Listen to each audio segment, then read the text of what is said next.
Hello friends! Maghimo ta og watermelon drink. So friends, very easy lang po ang paggawa ng ating watermelon drink. Slice lang natin. There you go.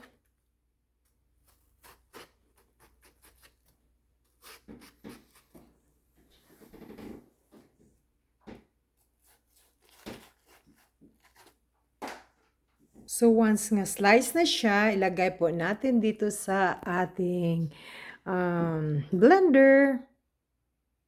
Friends, ang ating watermelon is seedless po siya and very juicy and sweet.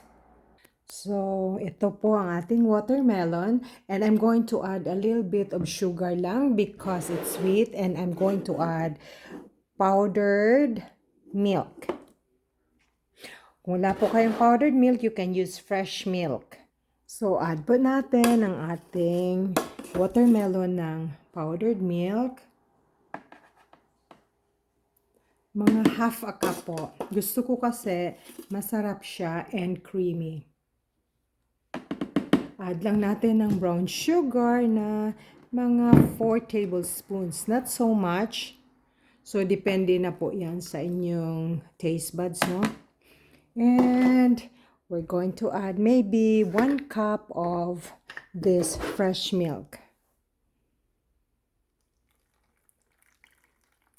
Okay, add lang a little bit.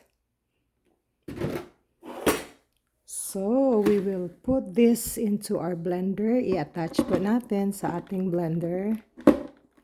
Okay. So, to the left. Okay. Then we're going to cover it. Okay. Towards the left po siya. Kung i-lock natin, nag-click na siya. So, I try to plug into the source. And then on. Then there you go.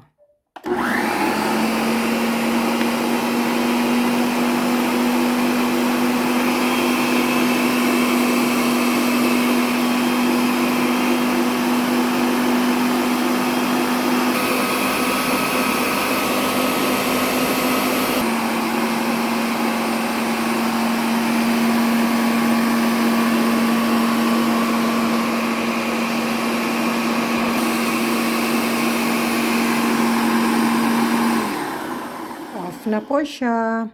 Then we have to unlock it.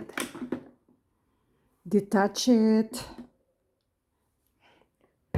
Of course, unplug ko muna. Takot ako sa kuryente. Open this one. And let's pour it into our drinking glasses.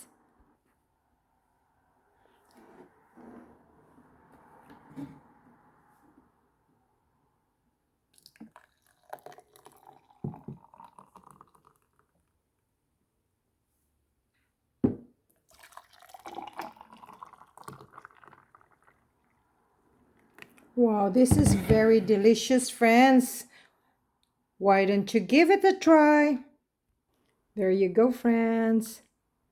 So, manihapon mi, maura ni among sudan. Piniritong lapu-lapu na bulad, very delicious.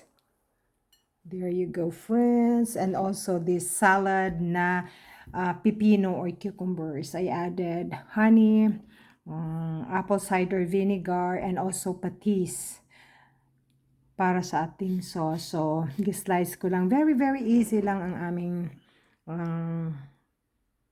supper. And then our rice. Ready na po ang ating rice, no? Maraming salamat po, friends. Once again, I would like to say thank you, wonderful friends, for watching La Arnie's Kitchen and Food Creations. Till the next video.